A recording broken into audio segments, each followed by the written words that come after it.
What an election.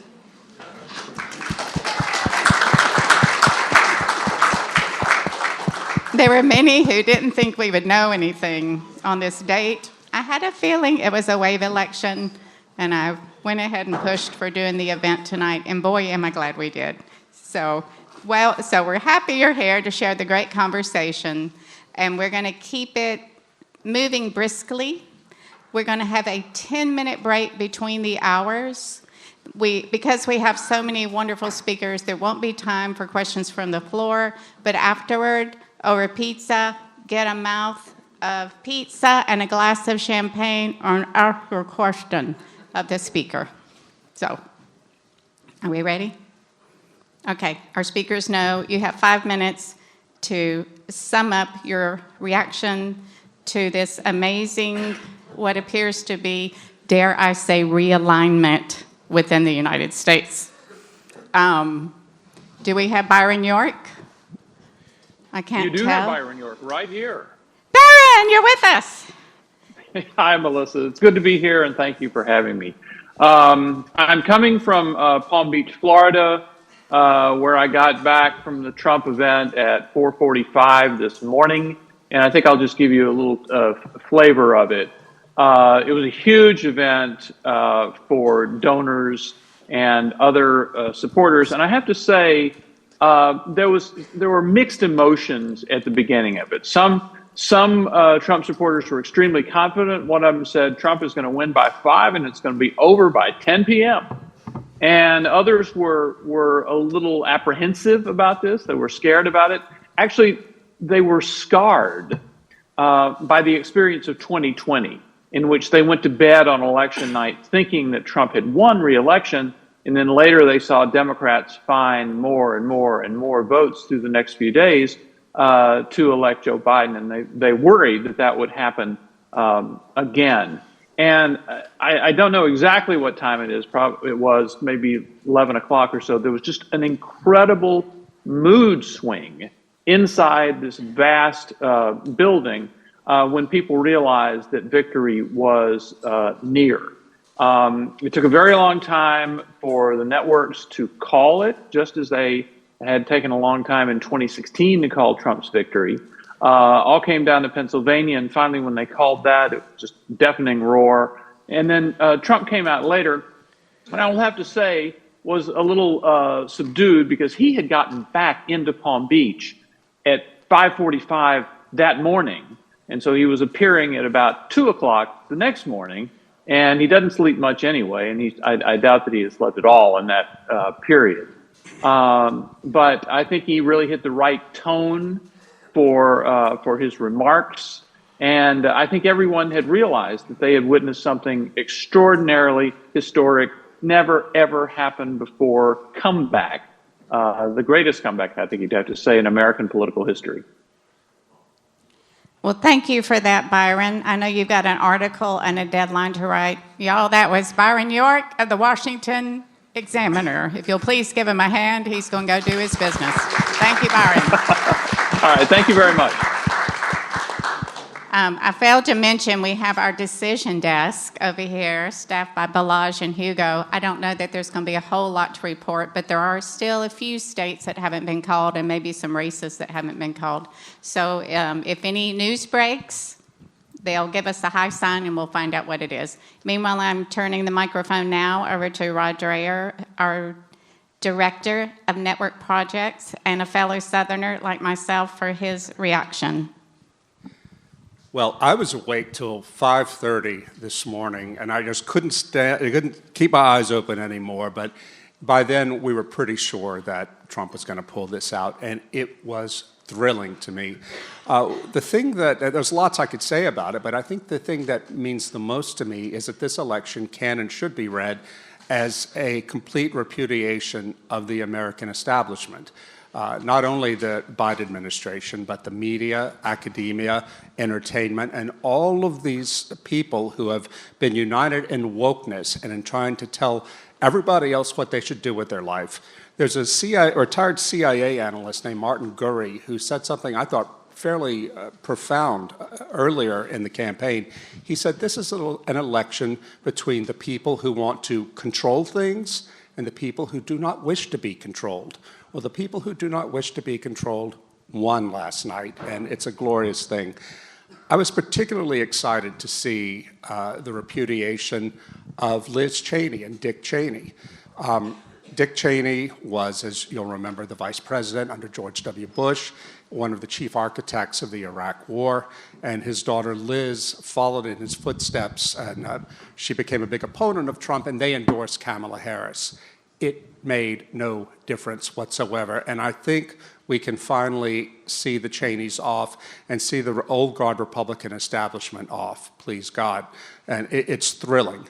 I also have to say, as someone who has lived in this country, Hungary, for the last 3 years, that I'm thrilled for Hungary. Prime Minister Viktor Orban has invested a lot in his relationship with Donald Trump, and it's not fake. They really do like each other.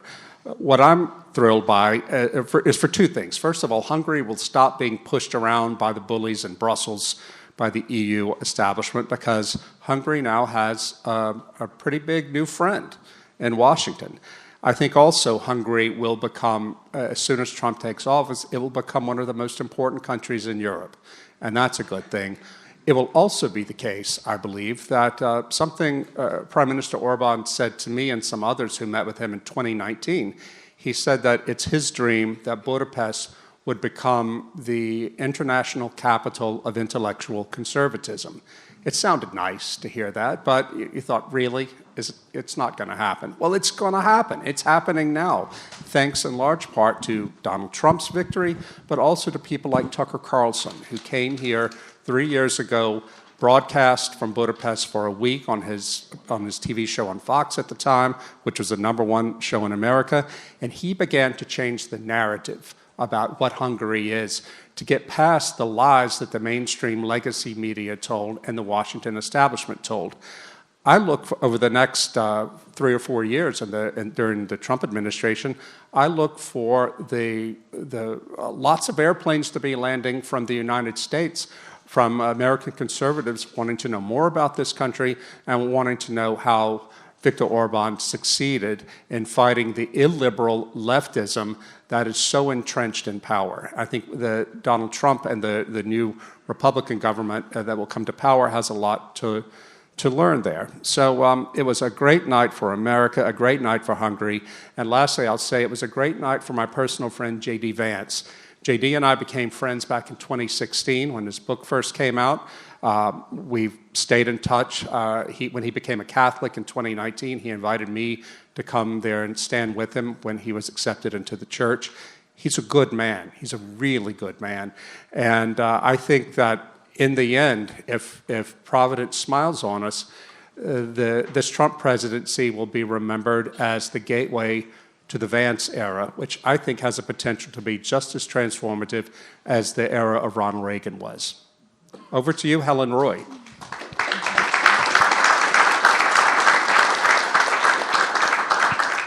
Thank you, Rod. I'm a newcomer here to Hungary, but I've just been totally struck by the hospitality and the way of life, the cleanliness, the lack of criminality, the public beauty. And these are actually all things that I think really matter, and I think that you can see the American people, as well as repudiating the elites, repudiating something else, some other things that have really fallen apart in our culture in the past couple years.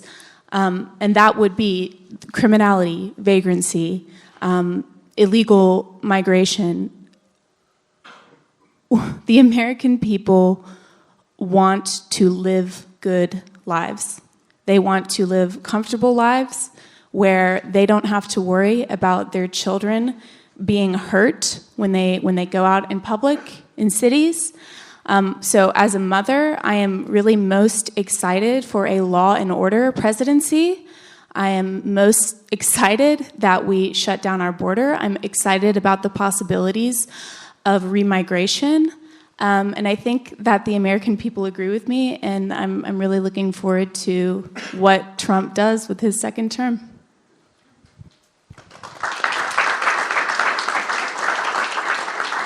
So obviously I am too thrilled about the results. It's been a long time coming because Joe Biden has been polling very low in the approval ratings since late 2021, and despite that, in 2022, when the midterms came around, but in many aspects, America was doing a lot worse.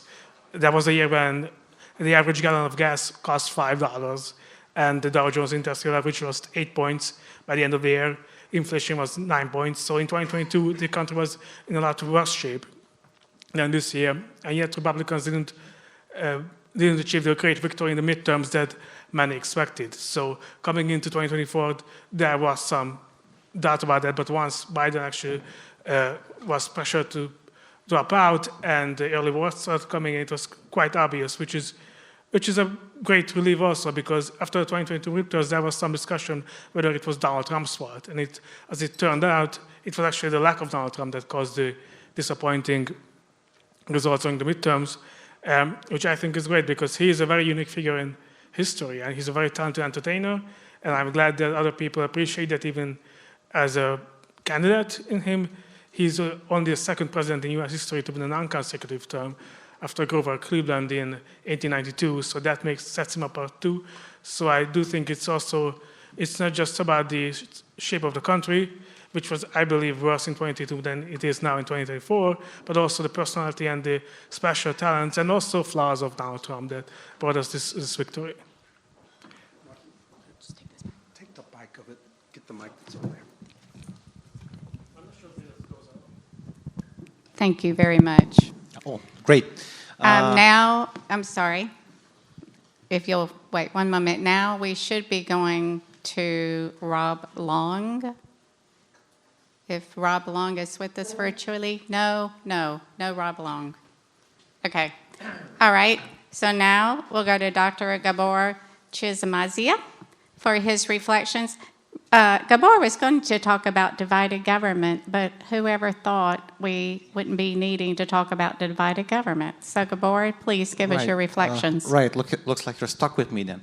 Well, originally that was the plan, to talk about the divided government, because based on the various polls, which all of them were within the margin of error, that whoever will win the presidency, the person will probably face a divided government in either having a minority in the Senate or in the House. But right now it seems like we're far from it. So I don't want to speculate of how things in the House goes. I believe the votes are still being counted. So we'll see. But with the caveat or with the thought that it probably be a Republican majority also, even a thin layer majority in the lower house.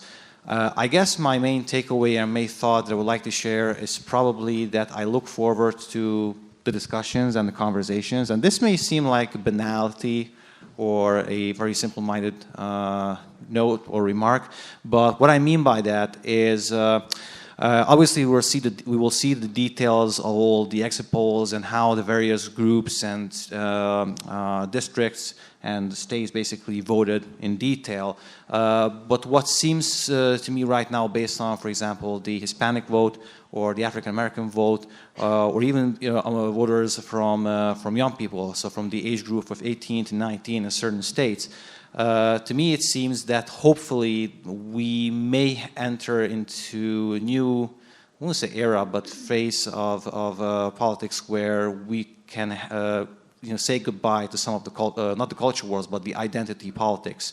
So by which I mean that, for example, the high number of Hispanic votes or Latino votes actually indicates that you can counter the idea that your identity or your skin color or whatever physical characteristic you may have or ideal characteristic you may have predestines or determines the way you vote on a specific party.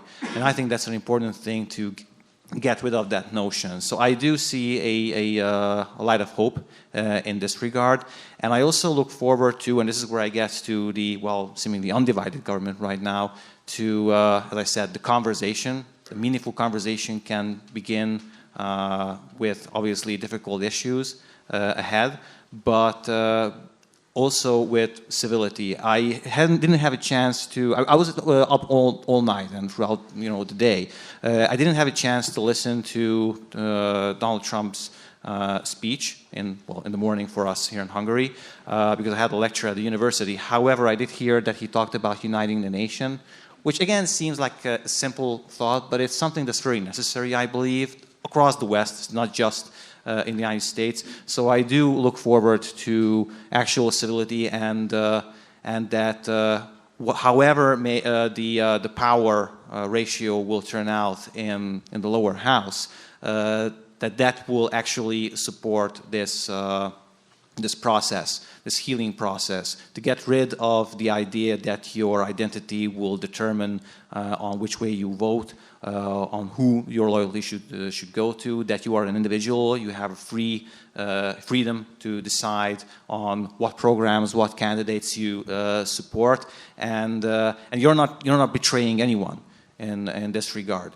So that's what I think that my personal takeaway from the election hopefully will be a characteristic of the months and years to come, and I do hope that the House and the Senate and obviously the executive, altogether if it's a unified government, it will provide support for this civility through various gestures. I hope. I didn't have a chance to listen to the speech, but I do hope that this thought will probably be one of the main achievements or main hallmarks of the upcoming 4 years. Thank you, Gábor. As an interesting factoid regarding this identity politics issue, there was a little headline: Trump wins Starr County, Texas, which is the most Hispanic county in America, by 16 points. And the last time it was won by a Republican was in 1892. So good. A blow against this terrible idea that we all should vote based upon our skin color or something nonsensical like that. All right, now we've got Daniel Whitehead up. Daniel served as legal counsel to the governor of Florida, Ron DeSantis, another star within the Republican Party, and he's going to address the impacts on the courts, jurisprudence, etc. So, Daniel, the floor is yours. So context with the court system in the United States is you have leftist judges, progressives, and you have the sort of conservative wing, which is split between sort of your libertarians and your positivists, meaning that they try to conjure the original public meaning of a text from whatever date that it came into existence, but unmoored from any sort of deeper moral analysis that informs the understanding of the text, which I understand is different and sort of the civil law tradition in Europe. This has unfortunately produced a situation in the United States where leftists always lockstep do what their constituents want. So if you look at almost any Supreme Court decision where there's a controversial issue, the leftists are always aligned on whatever the issue is. And on the right, they always are unaligned, or they have different reasons for what they're doing, but they're not always aligned. And so you have maybe a 50-50 shot at Republicans passing legislation, even when their guys are the majority on whatever happens to be the court. This is a problem because going forward, every leftist judge in America, and this happened in his first administration, is going to slap injunctions and national injunctions. This is injunctions that cover the entire United States on anything he does. And those take years to litigate. And we're talking like every single administrative change in the federal government is going to be brought to a leftist federal judge in some jurisdiction, and they're going to enjoin it. And so it makes it very difficult for Republican administrations to accomplish anything, especially when it's Trump, in this sort of context. Now, the positive is that J.D. Vance associates with many public intellectuals who sort of challenge the dominant conservative jurisprudential model in the United States. They're trying to move it away from what I would sort of, again, describe as a sort of blend of historicism and positivism, and into something looking more like natural law or conservative pragmatism, different labels for these things. But they try to look at what are the moral foundations of a polity. Those are objective. It's the tradition we have from Aristotle and Cicero, the entire Roman political system, and then into the medieval period, and then still persisting in the, I would say, the modern era, but then taking decidedly liberal turn in sort of the 20th century. So reshoring that tradition in order to inform how we're interpreting texts today. And so this would, possibly have play in situations even like illegal immigration. So, like Justice Barrett has been generally unreliable on the court for a number of issues, and I think so has Kavanaugh to a certain extent. Thomas and Alito are the only reliable votes on the Supreme Court for Republicans. But a great case was Texas was trying to defend its border from mass illegal immigration because the federal government was intentionally translocating illegal migrants and then rubber stamping refugee cards on them so that they would have legal status. And this is most famous maybe in Springfield, which people have heard of, where they took like 20,000 Haitians and put them into a small town of 60,000 people. And it just utter destruction. But they do it through these like legal machinations, and conservative judges like kind of just let it happen because they look at the text and they're a sort of stronger conservative jurisprudence rooted in natural law could say, well, the purpose of these immigration laws are sort of ordered to these maybe abstract goals like health, safety, prosperity, and the federal government is undermining this general purpose and this through these stratagems. And I consider this contrary to the sort of essential nature of our political system and the purpose of this statute. Again, that might not sound super controversial in Europe, but this is an extremely odious notion in conservative jurisprudence. But I hope that J.D. Vance takes a concerted role in this particular department. I know Federal Society is looking at changing its president. Hopefully they make the right choice and they pick the person who's going to lead Federal Society in a sort of decidedly natural law or common good constitutionalist direction. There's a lot of theorists in the United States who are sort of trying to break the gridlock in this intellectual world. People probably know who Adrian Vermeule is, Harvard professor of law. Everyone knows Patrick Deneen. His thoughts can also be woven into this new jurisprudential model. So that's what I would like to see. I think that's probably going to happen, but that's my sort of insight on that issue. Thank you. And now Peter Boghossian is going to discuss what are the consequences for the culture war in the wake of a Trump victory. Peter, over to you. When a wild dog is captured or cornered, it becomes even more ferocious. I have a sobering message for the people here. If you think a Trump victory is going to make the enemies of civilization, the enemies of cognitive liberty, the enemies of civility itself, any kind of basic freedom, to quote the famous poem, go quietly into this good night, I have a sobering message for you. You're a fool. You're grossly mistaken. That will not happen. I predict that we will see a ferociousness and a tenacity and a pathological vengeance upon the people and the cronies that we have thrown out of office. The people have basically terrorized the United States and the rest of the world for, at the very minimum, of 12 years. So let's take a look at that landscape. What does it look like? And who holds the levers of power? Here's what we're fighting right now. In my opinion, the most important battle is in the academies. All of our academies are controlled by woke maniacs. All of them.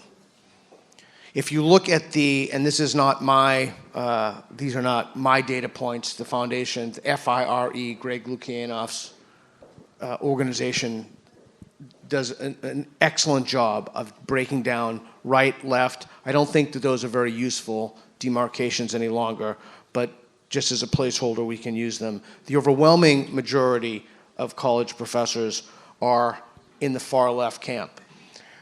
That would be one thing, but they're identitarians, as many people on the panel have discussed. So we have the control of the academies still belongs to the far left, not merely the left. The control of teacher colleges of education, where teachers become certified, is controlled by the far left. The media landscape. Now, the good thing about this, the positive news, and this is not a kind of Pollyanna optimism, the positive news is that the media has been damaged tremendously from this. The legacy media, I wouldn't say that it's in tatters, but it's taken a blow. If you look at the number one, if you want one single indication of who will vote for whom, it boils down to a single sentence. How much do you trust legacy media? The higher the trust in legacy media, the more likely they are to vote Democrat. So let's take a look at the broader culture war. 4 or 5 things pop to mind. One thing, which is crazy, you have normal crazy, and then you have extra crazy. Anything with trans is extra crazy. So, for example, there's someone, Itan Haim, who blew the whistle on doctors mutilating the genitals of children in surgeries. And Dr. Haim, instead of being given an award and thanked, was prosecuted by, you probably are very familiar with this, yeah. He was prosecuted by the full extent of the law, and he told me in an interview in no uncertain terms, if the Democrats get in, he's going to go to a federal penitentiary for exposing the people who have mutilated the genitals of children. He will go to a federal penitentiary. The story is really, I know someone's thinking, well, there's got to be something, but there's actually really nothing more to it than that. Okay, so we have the trans issue. We have the quote-unquote transing children under 18. You cannot change your sex, by the way. It's not even a myth. There's some great stuff. If you have a chance, you want to look up the work of Mia Hughes, which has exposed something called the WPATH files. So the trans war, it plays large in the culture war. Things that 20, 30 years ago played in the culture war, for example, abortion plays much less of a culture in the culture war. Other things now have come to the fore, freedom of speech. Again, the same ideologues, the same vicious ideologues who control the organs of the media, the organs of what ought to be independent. These are the people who will double down. These are the people who come with a ferocious tenacity. And part of the problem is that they have jobs for life. They're tenured. They're not going anywhere. And they look at the institutions to forward very specific messages to indoctrinate people, very specific conclusions. So you can think about this in right or left. I personally prefer not to think about that. I prefer to think about it in terms of cognitive liberty. The people who want to tell you what to think and what to believe were just thrown out of office. And don't you for a single second think that these people are going to be happy about this and say, well, this is really unfortunate. This is really unfortunate we lost. These people will come back with a ferocity and a tenacity that I do not think that we have seen in a long, long time. So I leave you with this message. Now is not the time to rest on your laurels. Now is the time to work. Now is the time, right now when we have momentum, using institutions like the Danube Institute, is the time to fight back and put the final nail in the coffin of the divisive madness which has thrown society off of a cliff in the last 12 years. Thank you.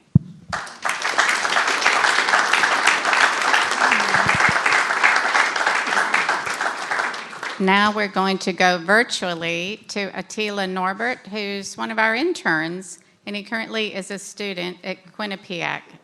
So, Norbert, there you are. Please give us the view from the campus. Well, thank you very much, Melissa. Good evening, ladies and gentlemen. I'm currently in Connecticut, and yesterday was a crucial day for Americans, and it was a long one for me. I visited 2 cities and 2 university campuses. Firstly, I went to New Haven's voting center, and I was surprised that there was no queue outside of the building. People were voting rapidly, and as far as I could tell, it was quite well organized. After that, I went to Yale University campus, and it was nothing extraordinary, just like a normal day. I could see one desk and volunteers standing behind the desk with balloons, encouraging Yale students to vote and cast their ballot. I had the opportunity to attend Professor John Louis Gaddis's course on grand strategy as a foreign student, and it is mainly focusing on US foreign policy. However, given the importance of the election day, we were discussing domestic challenges and issues facing America. And we mentioned the rising numbers of extremes on both sides, the rising isolation between groups, and it was a great discussion, a truly non-partisan discussion. And we concluded that the fading post-Cold War moment of America is mainly responsible for the rising polarization within society. I asked students to elaborate a little bit more on their experience about the election, and they said that for them it's quite tricky to vote because they have courses and lectures to attend. It was a surprise to me because in Hungary we usually vote on Sundays, not on Tuesdays. And after Yale, I visited Quinnipiac University's Mount Carmel campus, where I'm a visiting scholar, and I attended an event called Election Night. It started from 7 p.m. And we were given free dinner and little blank maps. We were given some red and blue pencils to make our guesses. And after that, they collected the maps, and based on accuracy, they gave the winner a little prize. I had the opportunity to speak with people from various backgrounds, students from California, from Texas, Florida, Massachusetts, New York, etc. And I know that this is not a representative sample, but they told me that the main issues for them are the following: inflation, economy, abortion, and the state of democracy in the United States. And returning to the election, the first results came out around 7:13 p.m., but not from swing states. But more and more results were coming out, and I could feel the tensions rising in the room. And people were cheering for their candidates when numbers were good and improving, and were booing when numbers weren't so great. Unfortunately, we didn't get the final result because the election night was closed at 11 p.m. However, it was truly a unique experience for me, and I'm really glad that I could attend the election night, and I could be in the United States during these crucial days. Thank you very much for your attention. Thank you, Attila. Following on from Attila's remarks, he was mentioning the various things that the people he spoke with were concerned with. And one commentator in the U.S. Made the point, yes, if y'all will go ahead and grab the other microphone, because we're going to have a bit of crosstalk now with the panel, since y'all all have been amazing and kept it under 5 minutes, actually, for each of your contributions. But the fact is, this was not a one-issue election, and the Democrats ran it as if it was, with the sole issue being abortion. And if they had not mismanaged the economy, the border, if there hadn't been an increase in crime based upon some bad laws and also on the open borders, then maybe that strategy might have worked. So any comments on that? Yeah, I want to jump in, Melissa, because it was Abortion was a huge issue for the Democrats, but also democracy. Democracy is on the ballot. If we elect Donald Trump Hitler, then democracy will be over. And it was absurd, but what is so interesting about that particular line of attack is, and you know this very well if you live in Europe, especially if you live in Hungary, the way the elites, the sort of people that Peter was talking about, construe things is that democracy is when the people vote the way the elites want them to. If they don't, it's not democracy. And I think that we are going to see, I think Peter is right. I mean, I'm pretty giddy with excitement about this election, but Peter is right to say that things are going to get very, very dark very fast, because these people in the establishment, the elites, have convinced themselves that Trump really is Hitler. I don't think they're being cynical. I think they really do believe this. And they believe they are fighting for democracy. Instead, what we're seeing is a clash of post-liberalisms. I think that the people in the establishment and on the left in the Democratic Party, they think they're defending classical liberalism, but they're not. They're defending left-wing post-liberalism. And I believe that the example that Hungary has shown in the past, for as long as Viktor Orban has been in office, is that the only way to successfully push back against left-wing illiberalism is with a more illiberal or post-liberal version of the right. And I would prefer to live in a classically liberal polity, but we don't have that choice now. As Peter was talking, and Peter could keep you here all night talking about the things that the left has done to ordinary people and to destroy the lives and careers of ordinary people. I write about this in my book, Live Not by Lies. It's going to continue, but we have got to be unbowed by the accusations that you hate democracy, you are a racist, you're a bigot, and so on and so forth. That is coming. The mainstream media are going to be relentless in pushing this line, but we have to have the confidence to stand up against it and buoyed by this election result and simply tell the truth. And this is one thing that the Republican Party regulars in Washington have been terrible at. They're so terrified of being called bigots that they won't stand up to this stuff. Please God that day is over now. But I appreciate what my friend Peter had to say, that we should not let our guard down and assume that's over, because it's really not. And especially against a party who provided us a candidate who had not received one vote. Do y'all all understand that in Europe? She had not received one vote for the presidency. She was jettisoned in there because they decided Biden, the elected president, had to go. Helen? Right. Well, the issue with abortion and the way that they were so heavy-handed about it and tried to sort of define freedom in being a woman by your ability to snuff out the life of a child in your womb, that doesn't actually resonate with as many people as they think it does. And I think we've seen that, actually, in the way that women were voting this time. They really expected women to just go all Kamala, the first female president, blah, blah, blah, blah, blah. Well, maybe women don't want the first female president to be, maybe I shouldn't go in that direction, but let's just say maybe women don't want the first female president to be somebody who we didn't elect. Anyway, right. So there is also... she's a Southerner. She was wondering what her mother would think.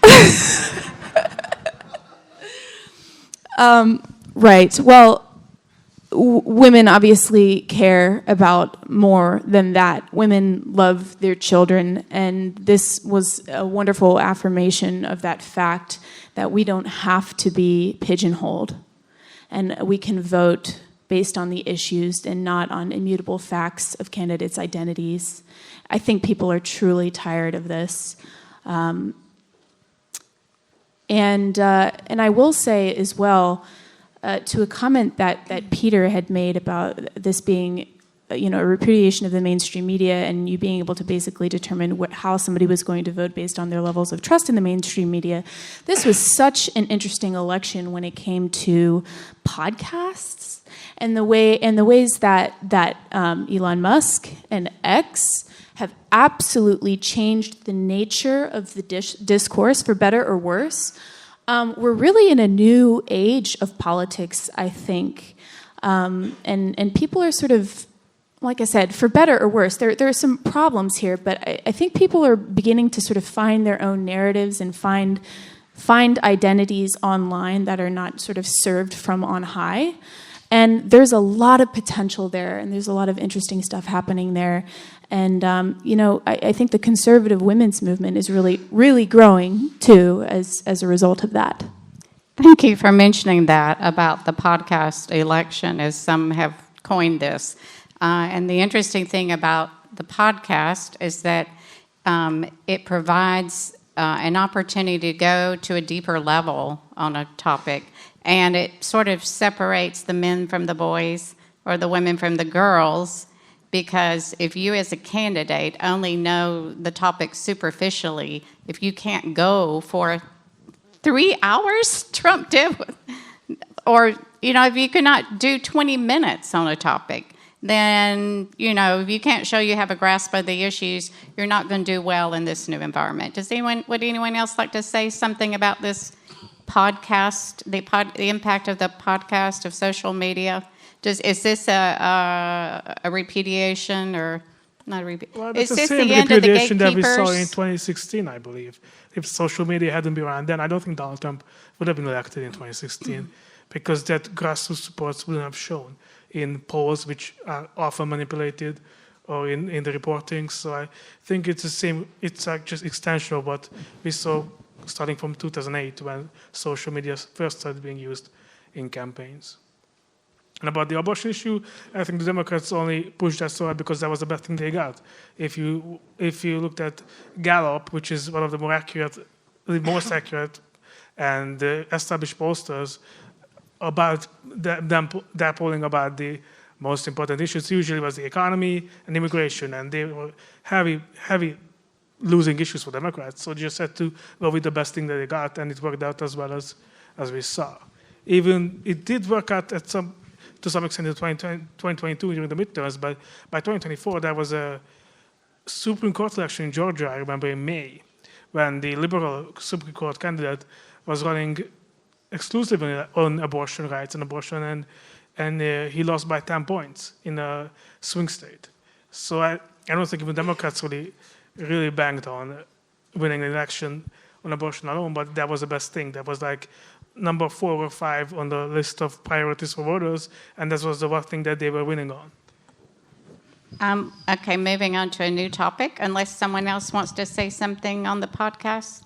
Well, maybe just one brief thought. I think it's another example of what I talked briefly about. Is you shouldn't treat your target audiences as like one monolith, brainless, basically, lemmings, to say. Because, for example, if you recall, both candidates were scheduled to talk on the Joe Rogan podcast, weren't they, just about 3 weeks ago? One of them, backed down. Donald Trump appeared at the podcast, and now I haven't looked at the statistics, but I wouldn't be surprised if that long, about 2.5-hour discussion was actually very important of reaching out to people who might not have even decided at that point that they even show up to vote, or they even, whom they would vote for. And again, that audience or that target group was probably in the age group of 18 to 29, so young people who might not have, ever thought ever of voting for a conservative ticket. So I think that the idea of going into spaces and going into the new for us of the conversation, of the civility that I hinted earlier. I think it was crucial to actually walk the extra mile. In a way, it was a repudiation. It was actually an echo of the 2016 election, if you recall, that actually Donald Trump took the effort of going into the Rust Belt, or actually going to communities in the African American community. And he may not pick up that many votes, but at least he went there. At least he walked the extra mile.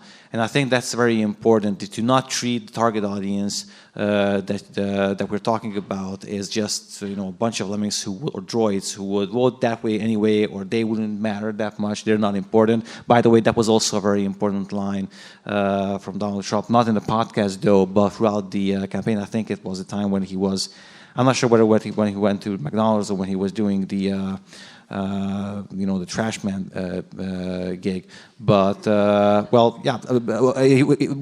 of the people actually came up to him and said, "Well, we're just the average, six-pack." I'm not sure what they specifically told him, but he actually turned back on him and said, "No, you're important. I mean, you're one of a kind, and that's you're not just like one." Item or one person in the vague just monolith of identity groups. I think that's also goes to youth in general, regardless of their skin color or identity or whatsoever. I think the podcast was doing the Joe Rogan podcast did give a boost in this regard to the Trump ticket. Right. I'm curious to know what you think about Elon Musk as a political actor and a pop culture figure. He has been so influential in this race for the reasons Helen said. His X or Twitter became the place you could go to, not only to hear stories that you weren't learning about elsewhere, but to see stories that appeared in the legacy media being debunked with facts. That was huge. But I think Elon's profile is more important than that. Here is a man who has a classic American success story. He is putting rockets into space. He brought that rocket back down with that chopsticks move that brought it. I mean, this is a guy who would be celebrated by America most of the time, and yet he was utterly demonized by the Democrats and also in Europe.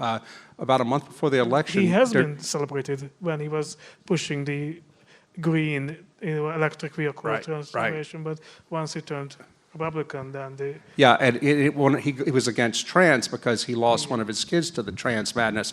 But also, too, in Europe, Der Spiegel he was on the cover of Spiegel a couple of weeks ago as public enemy number 2 behind Trump. I love that. So I think if Harris had won, Elon would have faced immense persecution on both sides of the Atlantic. But can you talk a little bit about Elon as a political actor and public figure?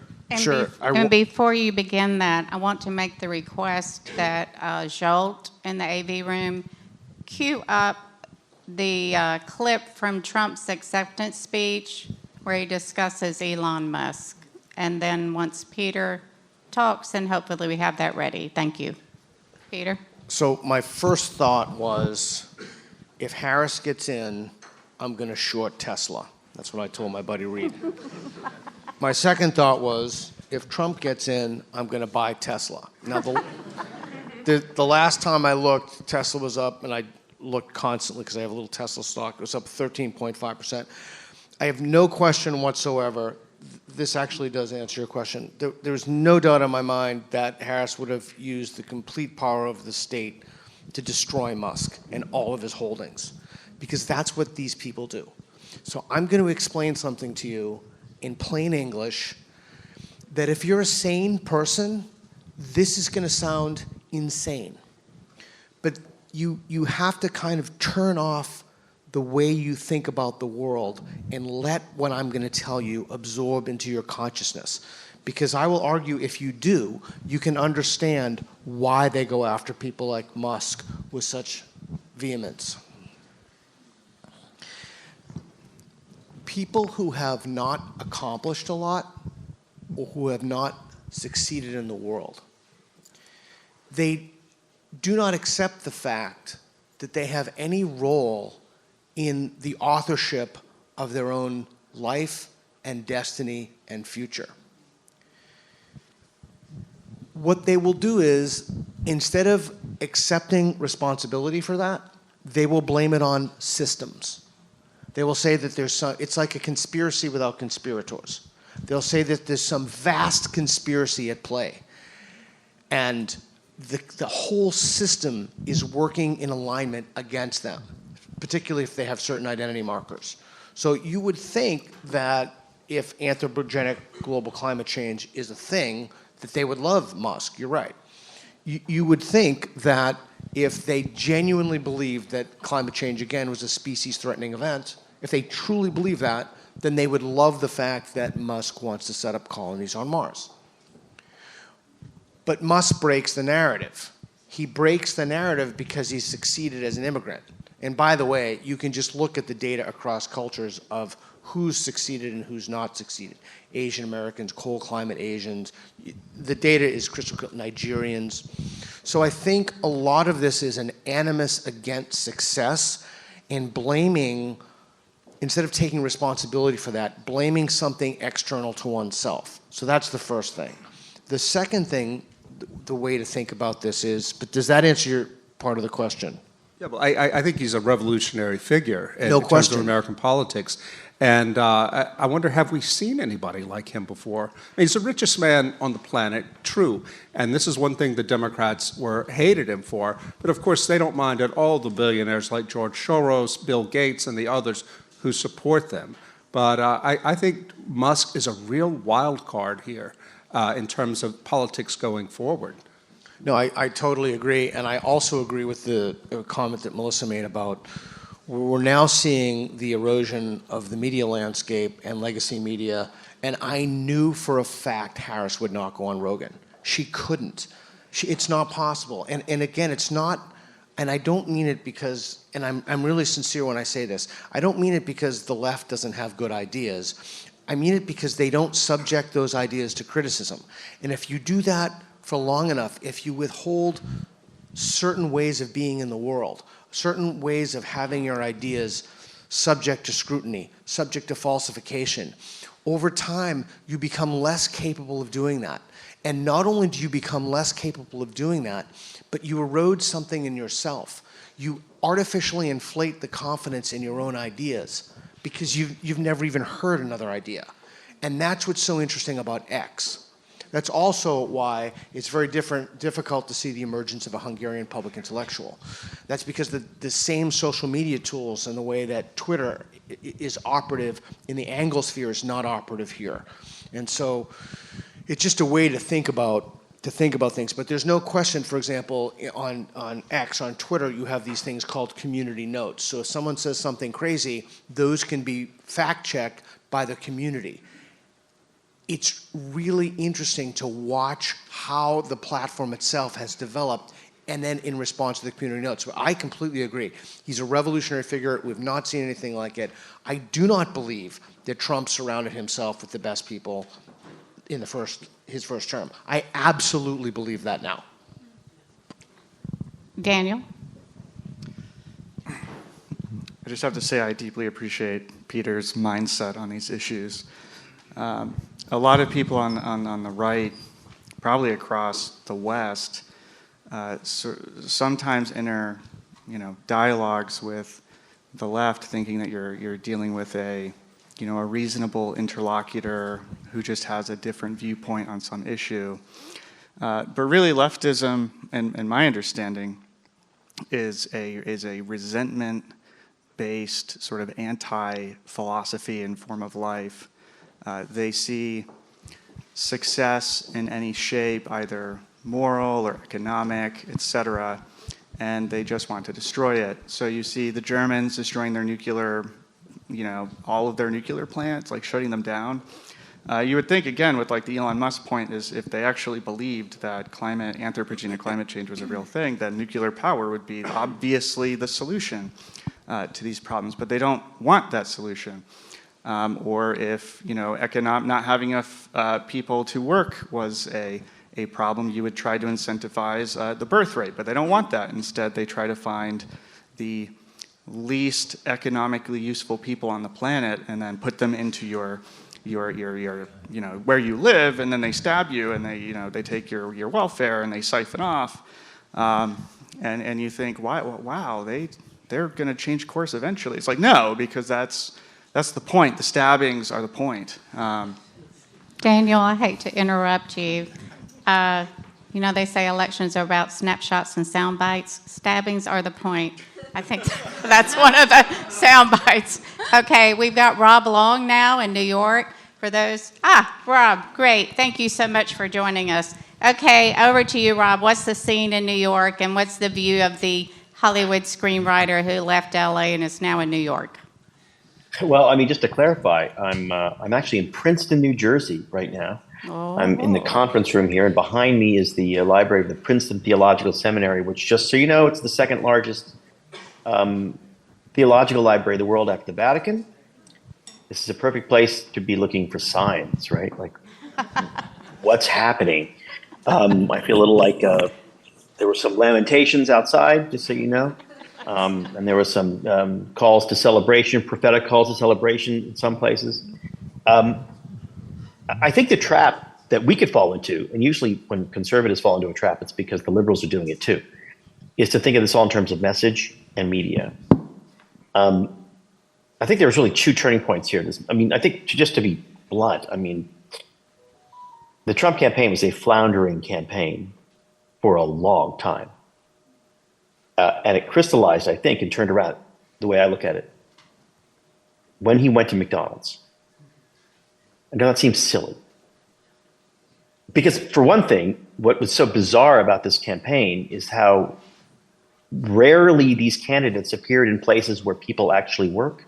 There was that sort of tragic J.D. Vance appearance at a donut shop where a man I know has eaten donuts and been to a donut shop, seemed incapable of making small talk. This is what candidates have been doing in American politics for as long as there's been American politics, right? And Donald Trump went there, and the message he sent to American voters was, okay, I'm a little weird. I live in a golden palace, but I'm normal. And the second thing I think was an ad that I think will end up having, we don't know yet, but I think my guess is it's going to end up having a huge impact on moving traditionally Democratic, traditionally male voting blocks, and that is the sort of what we call the anti-trans ad, which wasn't really anti-trans. It was really more just sort of common sense. And that is classic good American politics. You appear normal, and you apply a wedge that makes the voters choose between a candidate who they may not like, and Donald Trump isn't suddenly popular, and a candidate who they disagree with fundamentally on really big issues. So that's when the wedge really worked. You may not like Donald Trump, but you don't really want to vote for the party that thinks that boys have vaginas. It's very reductive, but it's very powerful.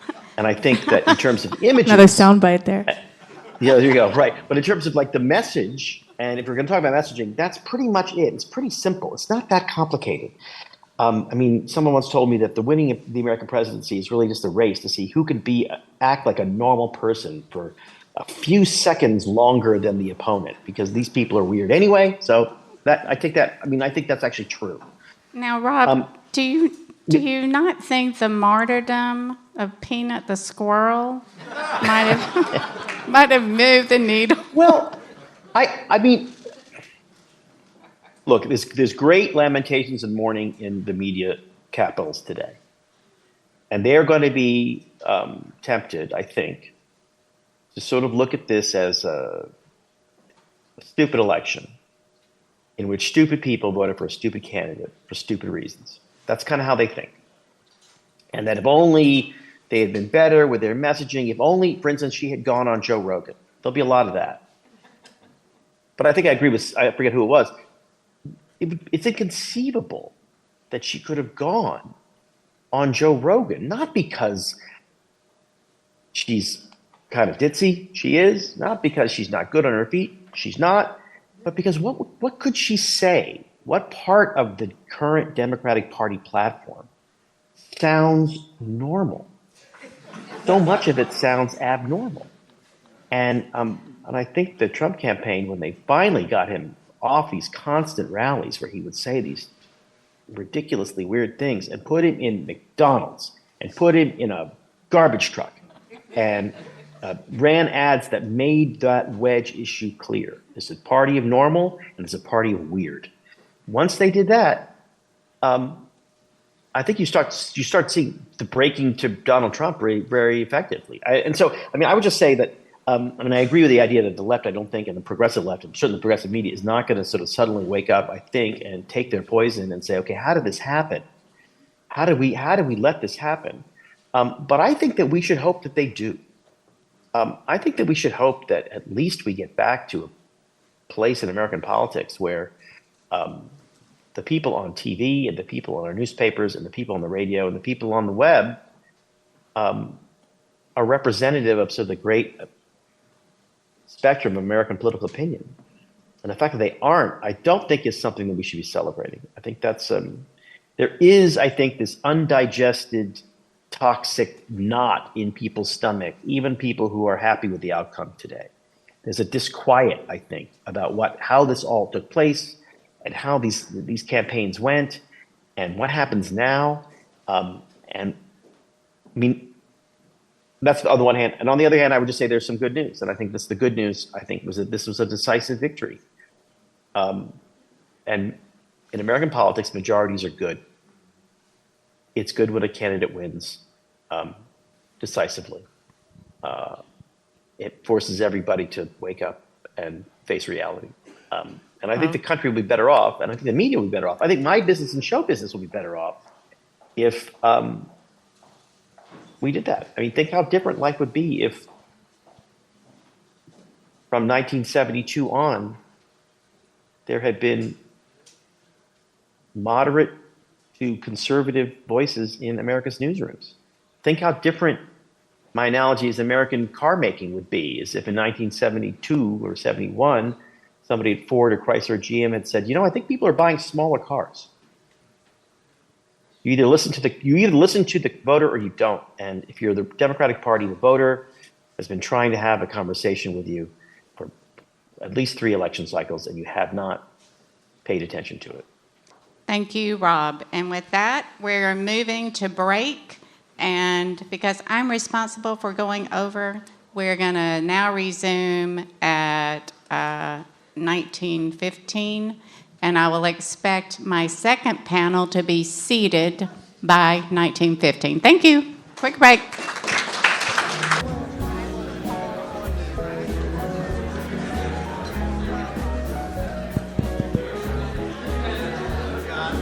Okay, we have news from our decision desk.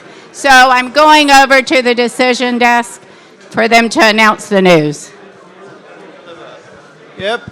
Attention, please, because it is very good news. I'm pretty sure you're going to want to hear this. The swing state of Michigan was just called for Donald Trump.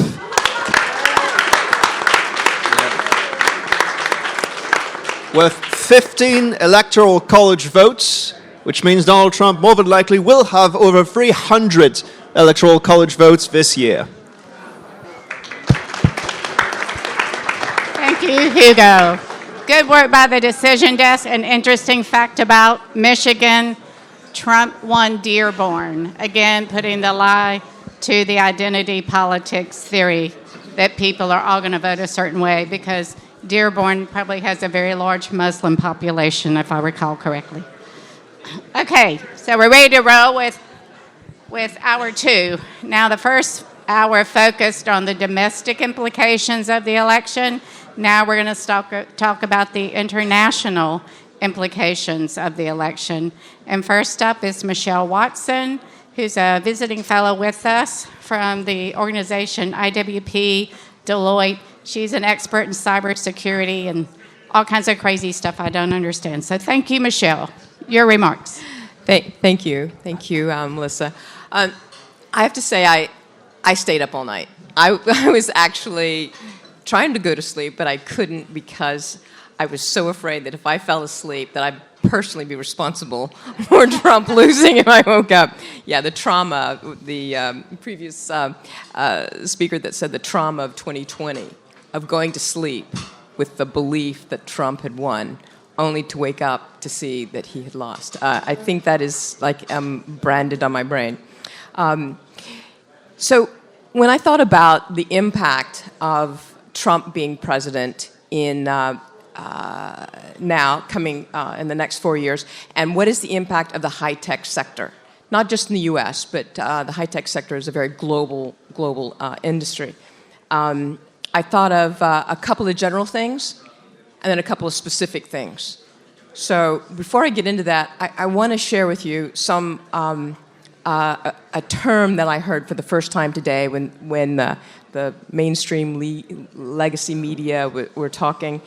And someone said, and I love this term, referred to something called the political information complex. And if you liken that to the military-industrial complex in the U.S., it's comprised of big, huge, powerful organizations that have too much power. Yeah.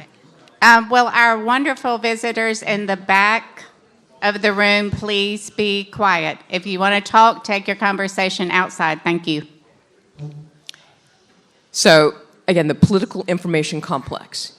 It is a huge, monolithic, I don't know if you can call it an organization, but it is comprised of your enterprise. Thank you, Melissa. It's comprised of your typical elites, your political elites, but also the mainstream legacy media. Those that feel that they are in control and should control the political narrative, that it should be discussed this way, it should be talked about that way. Anyway, I leave this with you guys, political information complex. I think we're going to hear a lot more about that. Okay, so now I'm going to pivot over to the high-tech sector. What can we expect the impact of a Trump presidency in the high-tech sector? First of all, in the U.S., and one thing that I almost, just dropped to my knees and thanked God, well, maybe the fifth thing I did today, but the corporate tax rate under Trump, thank God, is going to stay at 21%. That's 100%. This is not even going to be debated. Versus the Harris, 28%. Now, what does that mean? The investment into our country, not just in the high-tech sector, but the investment into our country across all sectors is going to increase because of that alone. At the very least, it's not going to decrease the way it has been the last 3.5 years, and without a doubt would have continued to just bloodlet under a Harris administration. So I want to thank, and keep this in mind, the 21% corporate tax rate is going to be very, very beneficial for all of our sectors. The other thing, you look at a Trump presidency, what can you expect from a business perspective? Less regulation. I mean, that's kind of a no-brainer, but he talks about it a lot. And you may remember in his first term, he talked about, if I put forth a regulation, we have to get rid of one. What a great idea. A novel idea. I don't know that any president ever said that before. But my understanding is that he's going to do that again. It worked well the first time. Why not keep that up? So these are the two biggest general things. And I want to get into certain technologies. First of all, it's not really a technology, but the impact of tariffs on the technology sector is going to be very, I would say, it will impact the high-tech sector far more than many of the other sectors. So depending upon what Trump does with the tariffs is something we're going to be watching very closely. We know he's going to implement them. How wide-ranging are they? So, but take a look. How does that impact the high-tech sector? This is obviously all going to be tied to China, which I'm going to end my third point on China, so I'll come back to that. Cryptocurrency. Trump has said many, many, many times, I'm going to make cryptocurrency, the U.S. the cryptocurrency capital of the world. So, first of all, I agree with him. I think he will. I think he should. So if there are any cryptocurrency asset companies out there that you guys like, I'd take a close look at them. I know I am. I think a pro-crypto position was influential in one of the senatorial races. I can't remember which one right now. Love it. And I think Elon Musk has also kind of helped build that vernacular for Trump. H-1B visas. This is something else the high-tech sector is looking very closely at.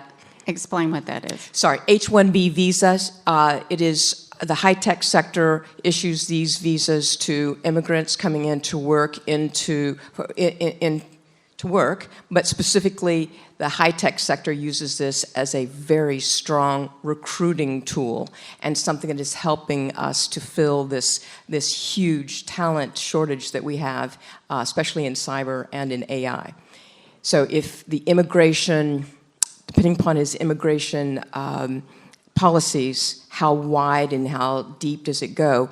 If it impacts these work visas for the high-tech sector, this could hurt the high-tech sector in a way that they haven't seen in a long time, and we're already in such a dearth of skilled labor that we look for recruiting a lot of the main gaps from other countries. So we're a little nervous about that. So we'll look very closely at that on a continuing basis.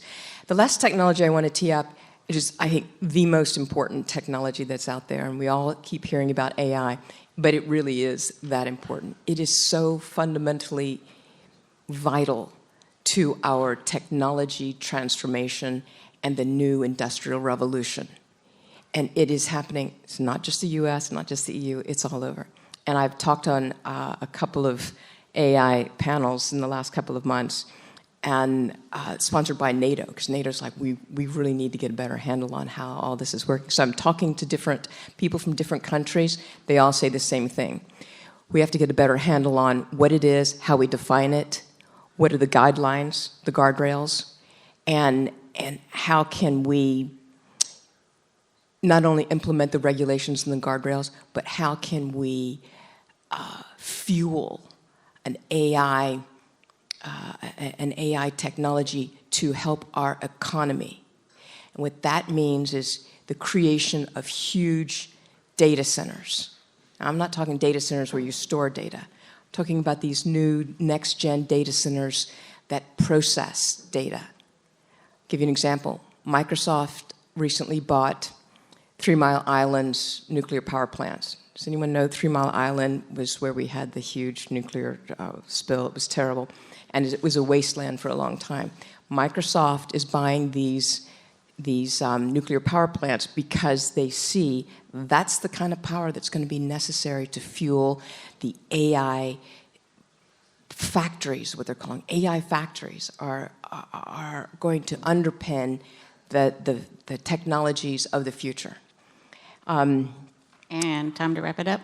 Yes, sorry. And I would just simply say that the last thing I would talk about I would take a look at is something that the Trump administration created in 2018 called the China Initiative. And this is it's the Department of Justice creating a commission to investigate and to bring charges against Chinese activities in the theft of IP. Specifically. We're going to be reintroducing this as the CCP initiative, and that's something that Speaker of the House Johnson is working with the Trump team on. So keep an eye out for that, the CCP initiative. Thank you. All right. Thank you very much, Michelle. And now if you'll pass it to Carlos. Carlos Roa. Carlos Roy, our visiting fellow from the U.S. with a foot in Costa Rica, will comment on the impact on Latin America. Before I do, I feel obligated to do this on the cryptocurrency stuff. I invested in 2017. I made $1 million. I lost $1 million. I made $1 million again. I lost most of it. So now I'm really hoping this good news will revive the fortunes. I'll also try to save time, Melissa, since Latin America is almost always an afterthought in U.S. foreign policy. This is non-exaggeration. To give an idea, during the first Trump admin, they produced a national security strategy, 55 pages long. Everything covering the Western Hemisphere, North and South America, was just on 1 page. So it really is, I'm sorry, there's not much to say. Though there are 3 key items that'll be of importance. 1, immigration, the big one. This is a good chunk of what Trump campaigned on, and people want to see some action taken here. So with the Trump admin, we'll probably see an end to the open border, mass deportations. This has been repeatedly, consistently said will be a day one priority. Probably an attempt to revive the U.S.-Mexico asylum deal, i.e., if you are going to the United States, they'll stop you in Mexico and prevent you from going further. And we've had J.D. Vance say just potentially putting a tax on remittances. Why does this matter? Because people in the United States from Latin America send around $160 billion a year back home. And if you start taxing that, that is a lot of leverage on various Latin American countries to do more to help stop the flow of illegal immigration. Two, China, of course, the other big one. Trade from China to Latin America has gone from around 18 billion in 2002 to around 450 billion last year. They've invested a lot in the region. They've done a whole bunch of foreign policy engagement, countries to recognize the PRC instead of Taiwan, and so on and so forth. So you will see the Trump administration have a more hardline position on China in the region. If you are regional government, you'll be told, hey, time to stop doing that, please, or else. And finally, we will have more on trade. Now, the Trump admin has been, let's call it free trade skeptical, a bit more protectionist. At the same time, however, the COVID pandemic, increasing tensions with China have meant people kind of realizing, hey, we should probably move all these supply chains that are very, very dependent on China. So we've seen this policy of nearshoring and friendshoring, especially to Latin America. This has been ongoing throughout the past 8 years. During the Trump admin, we had the American Crest Initiative in 2019. Under Biden, last year we had this is a horrible name, the America's Partnership for the Americas, kind of repetitive. And I feel that under Trump 2.0, we'll probably see more of this mix of tariffs, but also, hey, if you move everything to Latin America, we'll take a good view of it. And I think that's it for me, trying to save time. Very good. Now, we were going to see if we could quickly bring in Anne-Elisabeth. I'm not sure if she's there or not. You can hear me? Anne-Elisabeth, yes. You're with us now. This is Anne-Elisabeth, yes. Journalist based in Paris for the Sunday Telegraph, I believe. I hope I have that right. And a frequent visitor at the Danube Institute. So, Anne, over to you. Hello, and what an interesting day. It's my brief is to shortly talk about what the effect of this election has been on France, what it may be politically in the future, and possibly in Western Europe. I was broadcasting all night for various French television channels, and essentially the attitude in France was exactly the same as in 2016, which is that the monster Trump has been elected. How is this even possible? This is the coming a new fascism, and there are absolutely no variations except in very few corners, but essentially a complete willful refusal to understand what the Trump vote was all about. I'm not saying that ordinary people in France are like that, because whenever I was talking to shopkeepers, whenever I was talking to outside Paris, to a number of people in the banlieue elsewhere, and that includes the immigrants to France, the recent immigrants to France that you hear about so much, and their parents basically are saying, we like Trump, we know what he wants, and he will get things done. So there was a sort of feeling, even though this was a different country in a different language, there was a feeling that there was something to be interested in Trump, and that has not touched the inner parts of Paris, and it hasn't touched certainly the legacy media. It was absolutely fascinating to hear people saying, we have to prepare the fight against fascism. This is the summer of 1940. The troops of Guderian are going to invade again. It was something quite remarkable in the lack of proportion altogether.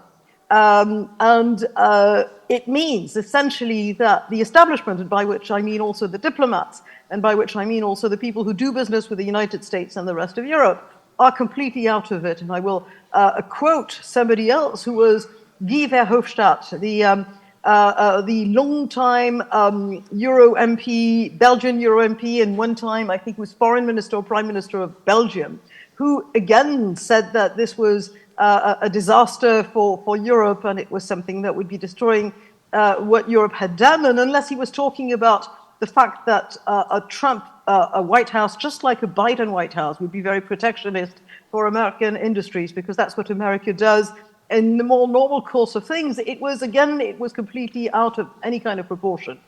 Emmanuel Macron, as you know, is our president. He is a kind of long lame duck in which that he lost the European elections, which mattered not. He decided to call a general election because he was so miffed at having his party coming last in those elections of the large groups. And he lost the general election, which means he doesn't have a majority. So he sent congratulations to Donald Trump, and he said, "Congratulations, President Donald Trump. I am ready to work together as we've done for 4 years, with your convictions and with mine," implying that they're different, with respect and ambition for more peace and prosperity.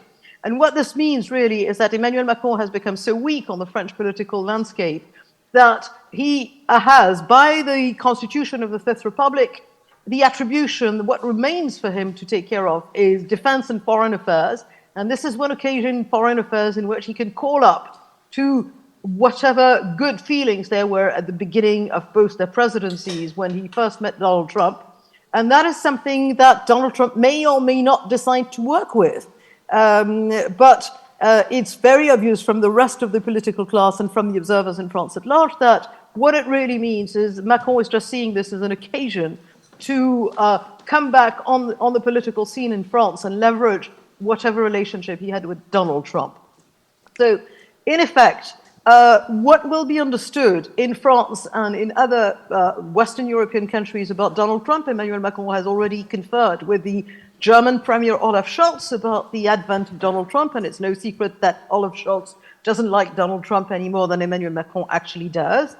And apart from the effect on the EU at large and its attitude to support Ukraine and to spend more money on NATO, which they're participating on NATO, which is something that Donald Trump in his first term actually demanded, and he was right to do so. He said there should not be freeloaders in NATO, but all nations should spend at least 2% of their GDP on defense. That is something that is happening, and it is an effect of the first Donald Trump presidency, and it will go further because of the second Donald Trump presidency.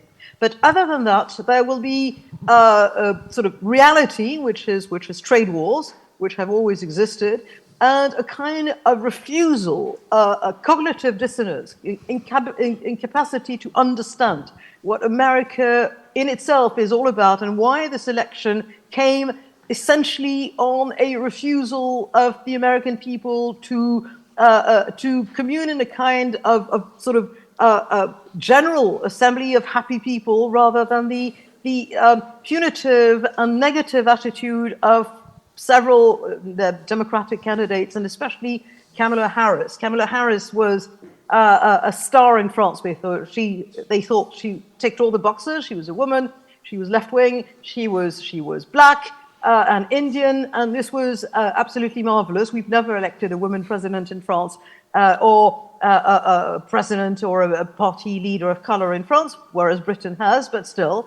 So you have this sort of cognitive dissonance, which will eventually end up, I think, in having to deal with Donald Trump's America, Donald Trump's State Department, Donald Trump's NATO envoys, because that's what we have to do.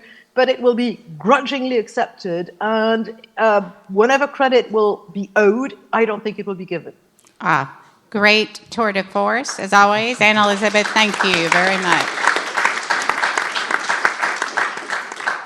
Now we're going to Adam LeBor, a visiting fellow with the Danube Institute, who will give us the viewpoint of the UK. Well, the main difference between the recent British and the American elections is that in Britain, we were really fed up with the Tories, I speak we collectively, because there was too much migration, too much taxes, and too much wokeism. So we elected the Labour Party. which brings us much more migration, much more wokeism, and much more taxes. Whereas in America, at least they seem to make the connection, whichever side of the fence you might fall upon, there seems to be some kind of logic in what went on. But I think a lot of what's happening in London now is exactly the same as Anne-Elisabeth was saying in Paris.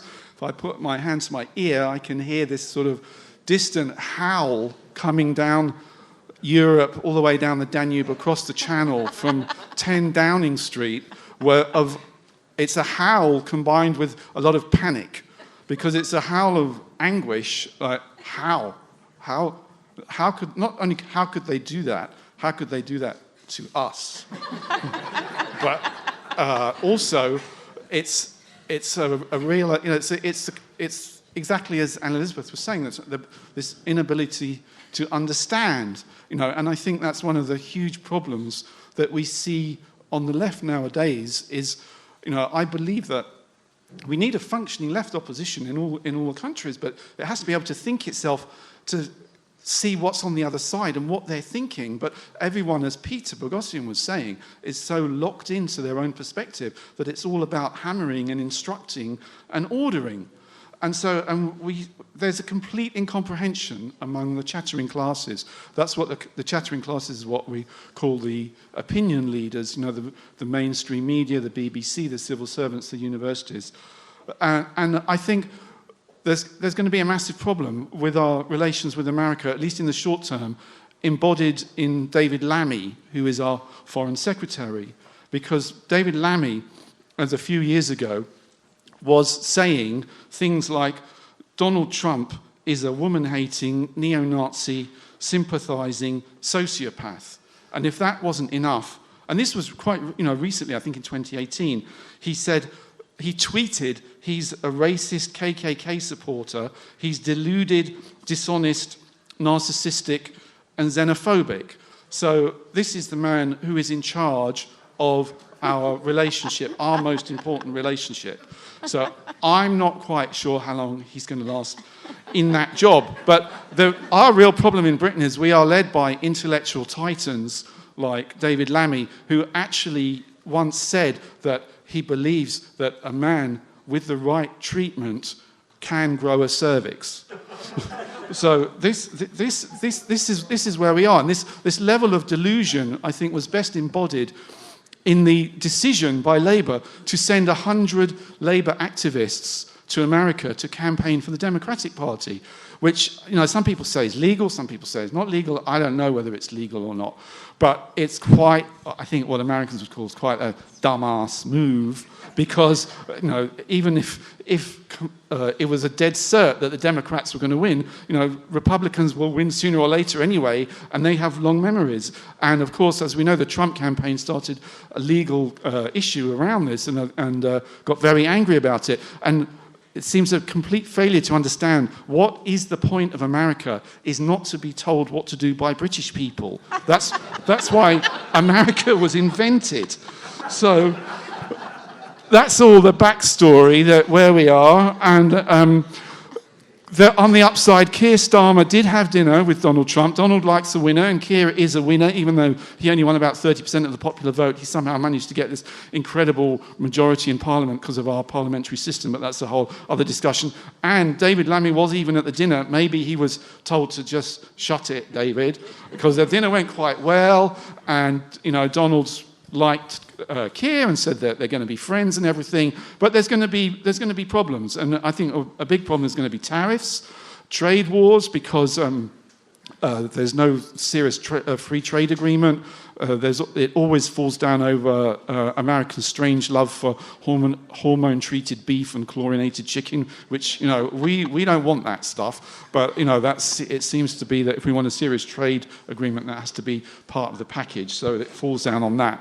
But we will, the special relationship has been through a lot of ups and downs and bumps in the roads, and it has endured. Once you Americans broke free and decided to reconfigure it, we eventually went along with that, and so it's going to be all right in the end. It'll be all right on the night, but it's going to take a lot of work.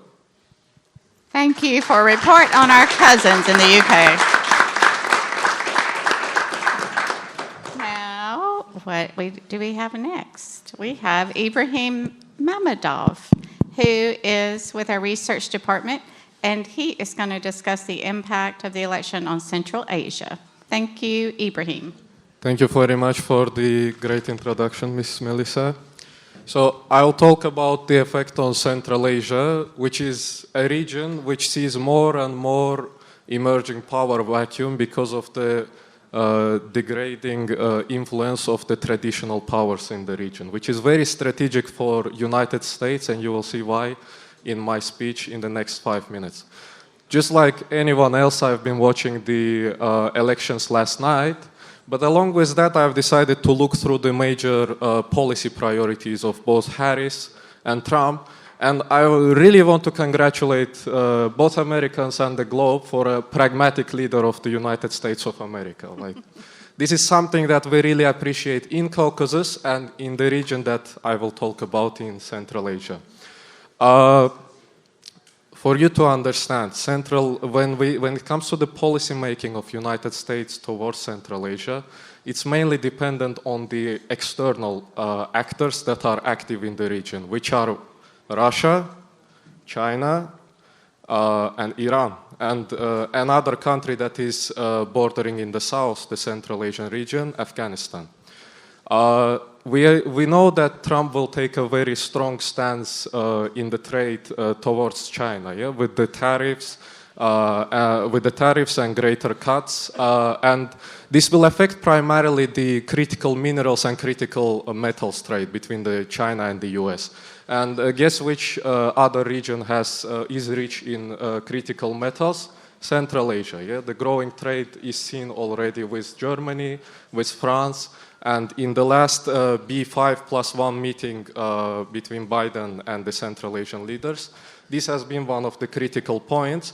And with the strong stance on China, this region will become even more critical for the U.S. supply of critical metals.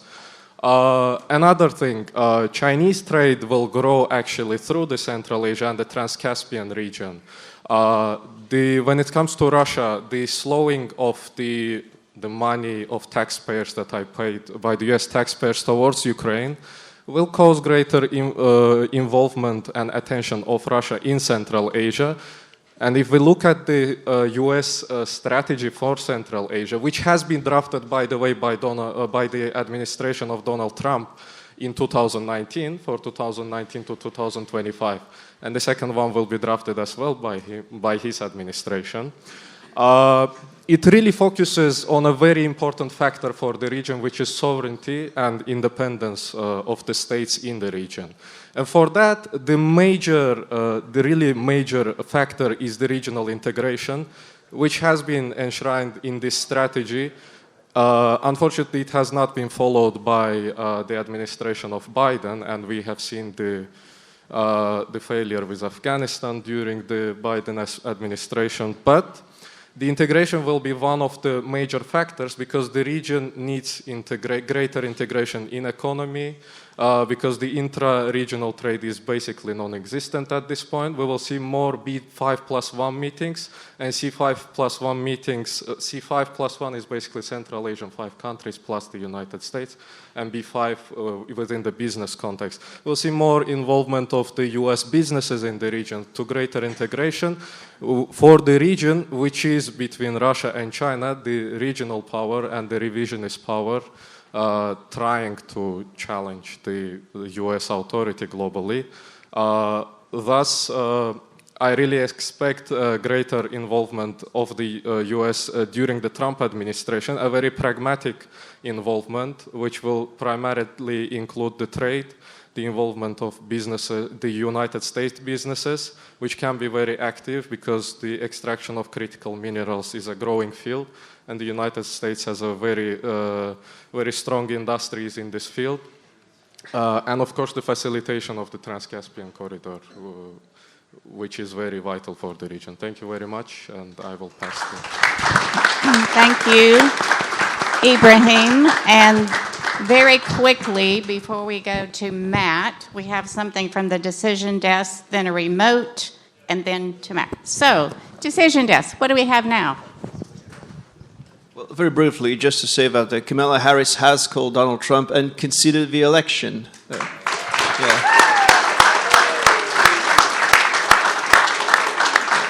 So that is to say, no tricks this time around. Oh, that's a relief. All right, now, Tomasz Dzierżewski, where are you? Coming to us from New York again, I believe, or maybe Philadelphia still. Is he with us, Tomasz? Ah, there you are, our roving correspondent. You're either in the Donbass in the war, now you're, where are you? Actually, right now I am in Philadelphia. So in the swing state of Pennsylvania, to be rather pro-Trump state, finally. Thank you very much for your invitation. It's pretty loud around me because I am outside the Philadelphia City Hall in one of the main squares, and I am here serving as a U.S. correspondent of Polish conservative TV network, TV Republika.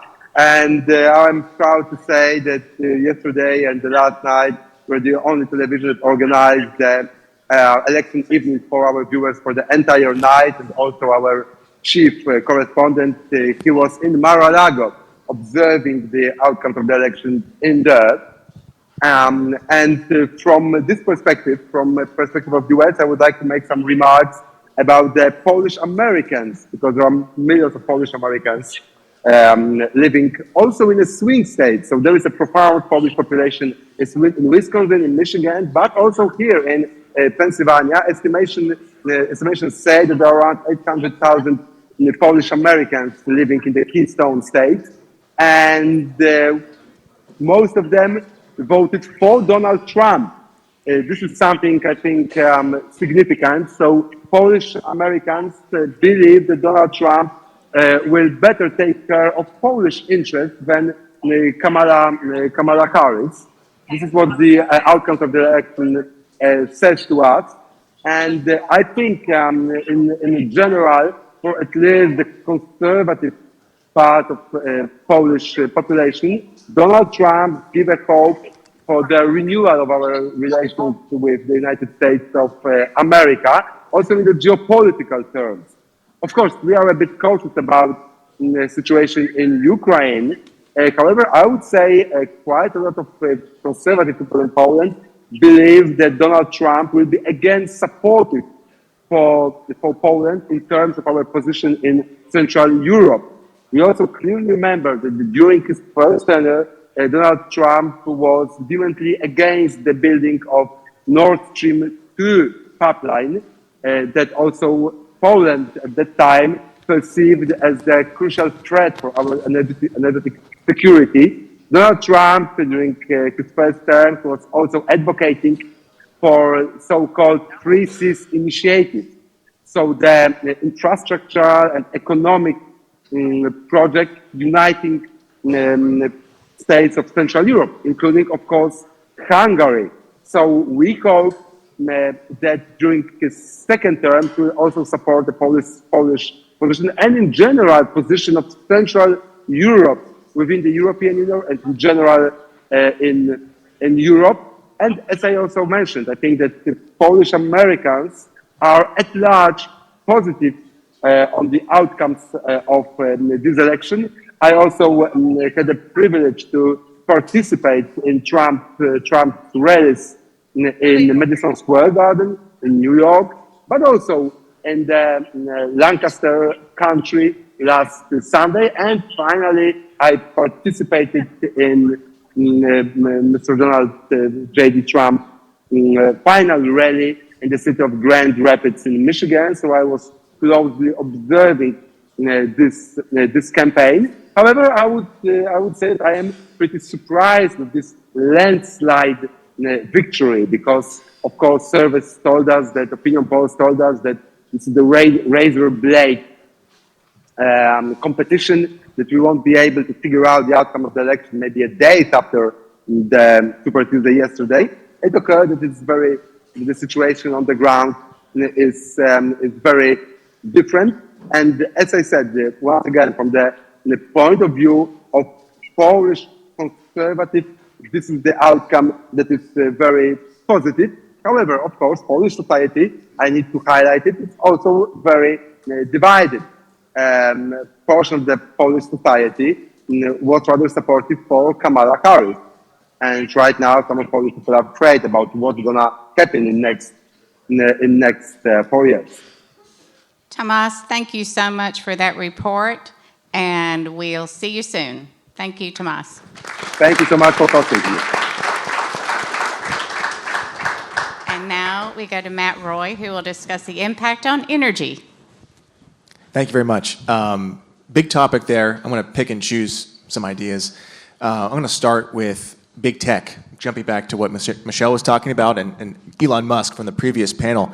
So if you've been following the news, and Michelle mentioned Microsoft and their new deal with 3 Mile Island to restart a defunct nuclear reactor, they're actually just one example of many of the big tech firms, to include Google and Amazon and Oracle and probably others, who just this year have entered into some kind of contract with a nuclear power provider, or in the case of Google and Amazon, actually struck a deal to begin to create their own small modular nuclear reactors. And that last point is significant because this is more of a novel technology. And I think the likes of Elon Musk, and I would also include Jeff Bezos in this, whose newspaper's non-endorsement, I think, speaks volumes about where he is politically and where he's thinking politically. Their connection to a Trump administration could be very huge in helping to greenlight, facilitate, and fast-track the permitting process around new nuclear technology, specifically to power AI. AI is growing exponentially. Forecasters don't have a good understanding of how much power all the data centers need, that all the data centers which process AI will need in the future as it grows and grows. So even taking a step back, I see some rhetorical pivoting from big tech that, well, to me, suggest maybe a pivot to the right, slightly in rhetoric, but significant in the overall trajectory of where this industry is looking. I mean specifically, if you look at sort of their internal environmental impact studies and prospecti on their energy use, for the past 10 years, Apple significantly has said, we're 100% backed by renewable energy, which is an interesting phrase. It leads you to think they use 100% renewable energy, which is not true, by various investments in solar panel projects, wind projects, opting into renewable contracts with utility providers, which is, in essence means you pay more for electricity, but you don't get to choose the electrons where they come from, be it a solar panel or a nuclear power plant or a coal plant. They've pivoted away from this 100% backed by renewables line to carbon neutral. So nuclear power, nuclear energy is not renewable by the definition, but it is carbon neutral. So I think it's a little crack, a little fissure in this sort of ESG wall that's been put up. I trust the free market in making these kinds of decisions, generally speaking, in particular with big tech as being sort of a high caliber intellectual industry, and ultimately they know what they need. And it's not more solar panels, it's not more wind. They need base load power gen. That's nuclear. I don't want to get too far into the weeds here, but I don't think it's well understood the different kinds of energy that different sources provide. So typically when you think about base load, sort of the fuel that churns all the time to provide electricity 24/7, that's coal, that's nuclear. And you have natural gas as something that can kind of ramp up or ramp down over the course of a day, over the course of time, to meet demand as it changes. But the data centers and the AI activity, you need that running 24/7. You need base load power. So if it's not coal, you need nuclear. And solar and wind do not provide you that kind of consistency. It's not reliable, it's intermittent. You can't run a data center, or an economy for that matter, on when the sun shines or when it doesn't, or when the wind blows or when it doesn't. So I think it's a very exciting time in energy specifically, and I'm optimistic about this maybe emerging coalition of big tech and conservative politics to help foster this kind of development and pivot on the the energy industrial base to ensure that we always have power when we need it. It can't be overstated how critical this is, but in the United States, there's so much state-by-state control. And in places like California, historically we've had brownouts because of poor energy management. You will see that in the future if they continue to get what they want in terms of no carbon gas emitting fuels as they try to electrify their entire automobile basis. Just as take one example. I'll wrap up by shifting to natural gas and just make a couple quick points. Keystone XL pipeline as an example.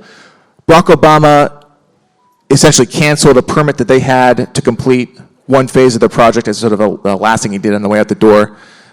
Trump helped them establish their permitting to resume their construction. Joe Biden, I think it was a day one activity, he signed an executive order to, again, veto their final phase of construction. This is again, Joe Biden, thinking again as another example for natural gas, has stalled out or canceled permitting for the construction of new liquefied natural gas export terminals, which otherwise would be sending gas to Asia and Europe. And Ukraine. And Ukraine. Well, it wouldn't go to Ukraine necessarily, but it gets complicated because the infrastructure is not fully developed all across Europe. How about Poland? Absolutely could be. Right. So I'm just optimistic that we'll get back to a presidency and administration which recognizes the importance that energy and natural gas specifically plays on the geopolitical stage and how important it is to state security. Thank you, Matt. We appreciate that. That probably needs a larger conversation at some point in the future. And now for our last speaker, John O'Sullivan, president of the Danube Institute, if you'd like to wrap it up. Well, I was struck by the people who sent all the messages that were sent to congratulate President Trump by foreign leaders. The warmest one came from the Prime Minister of India, Modi.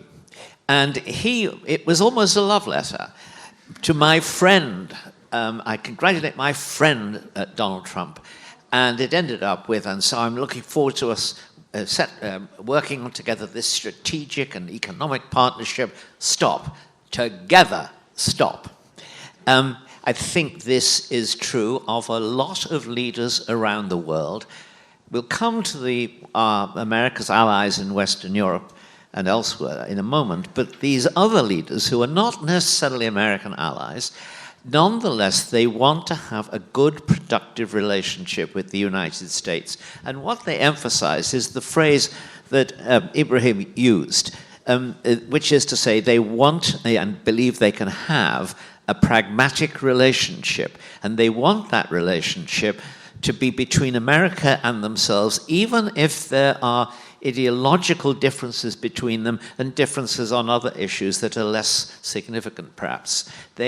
That is, I think, the attitude of a lot of what we used to call the third world, but which is now much too various to have that description. And I think it's a very significant matter, because that is, of course, the modus operandi of Donald Trump himself. It's not only his modus operandi, but also Trump may have many differences with Ronald Reagan, but the two of them share one thing.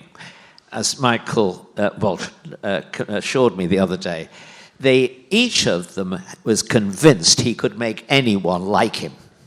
And that's very important if you want to have a relationship based on common interests, which nonetheless has to override differences of principle and ideology. So I think that's a very important element in the future of relations between America and the the non-Western allies. Now, it's rather more difficult with the Western allies because, particularly in recent years, the United States has had a view of foreign policy that it had to have agreement on all of the moral values. There should be, between America and its allies, an almost perfect harmony of social and political views. That's hard enough to achieve anyway, and most of the time in the Cold War, we didn't expect America's allies to have exactly the same view of all of these other social, moral, and political questions as people in the White House. And indeed, insofar as there was criticism, it came from Europeans who were objecting, for example, to the state of race relations for many years in the South. But in recent years, America has been asking for more and more commitment to a set of common moral values. And those common moral values are the actual are not universally shared in the United States. They're the moral values we now call wokery or wokishness. And those moral values are the moral values of about, at most I would say, 20% of the American population. Those moral values have just suffered an enormous election defeat, because one of the reasons why people voted for Trump was because they didn't like wokishness, they don't like critical race theory, they don't agree with gender ideology, and so on. And some would say, for example, they don't agree with marriage equality or same-sex marriage. So that's a problem, and it's a problem which I think Donald Trump intends to clearly, forcefully ignore. I think he's going to try to deal with the allies of the United States by saying, well, I look at another country and I think, well, that's how they do things there, not exactly how we do it here necessarily. And I think that is going to be the basis of a policy. I mean, in fact, when he was president last time, American diplomats in this country would say the first principle in dealing with Hungary is our ally. Okay, that's the first principle, and we go from there. Now, having said that, there are three main areas, it seems to me, in which Trump is going to have a very interesting impact on the American alliances and close allies. They are Ukraine, net zero, and countering disinformation. That's because in those things there are differences between the United States, but particularly under a Trump administration and some of the allies, and there are differences within the allies as well. In other words, there's not agreement on any of those three things exactly. And agreement, insofar as it's achieved, is very often achieved by essentially the Americans trying to strong-arm people, which fundamentally is perfectly fair in diplomacy, in my view, but a fact. Now, take the first, Ukraine. At the moment, we're moving into a somewhat difficult situation in Ukraine because the Ukrainians have stopped winning, and although they're not losing, it's more of a stalemate. Nonetheless, there are occasional retreats. When Russia invaded, NATO, in my view, absolutely rightly, took a very firm stand against Russian imperialism and gave strong support to Ukraine. And the Ukrainians did work brilliantly on the battlefield, and we had some hope that this would continue to the point where the Russians would give up. Perfectly reasonable, but it's not exactly where we are now. So there is the way the argument within the West and within America is presented is Trump, on the one hand, wants to do a deal and betray the Ukrainians. We can't allow that. We have to stand by them. But in fact, we are not standing by them in a way that is helpful to them in every respect. We've reached the point where the Ukrainians, in order to survive and to win, are asking for weapons which the Western allies are not always giving them. And that effectively means that we might find ourselves being accused, I think excessively, but we'll all understand it, fighting to the last Ukrainian, and in fact destroying Ukraine in our effort to defend it. So what NATO faces now is, if that is the situation, and I may have painted an gloomy one, but we have to look on the dark side in these things. If that is the situation, then NATO has a choice of either finding some way of bringing about a peaceful end, a settlement of some kind by diplomacy, or of upgrading its military assistance to Ukraine, even at some point, maybe to the point of sending in volunteers. Because the other reality we should remember is that if Russia is having a hard time fighting Ukraine, it would have an impossible time fighting NATO. And for that reason, that's a factor they must bear in mind as well. So, what will Trump do? I believe that Trump's instincts will be to say, I'm not going to have an American defeat. I'm not going to go round for the rest of my life with the same kind of reputation that Biden had because he pulled out from Afghanistan. I'm not doing that. So he goes into the negotiating room probably with Ukrainian eyes, and he says to Putin, this isn't serving your interests or mine, and I'm not going to retreat. And if you don't come to some common sense agreement which accepts the existence of an independent Ukraine, which receives American military guarantees and support, then we'll have to do something else. And the other things I will do is, in addition to giving the Ukrainians better weapons, I'll also completely unleash America's energy industry, which will have the effect of driving down Russia's energy revenues and creating an even bigger internal crisis than I've got now. So that's what I think he'll do, and I think there's a good chance that out of that debate there will come an apparently friendly agreement which solves things in a way that is not quite what we wanted, but is better than what we feared. Thank you, John. So that, I think, is what he'll do. Now, the second thing, and I'll be quick on these, is net zero. John, you're standing between people and their pizza and champagne. Yeah, well, they'll just have to wait.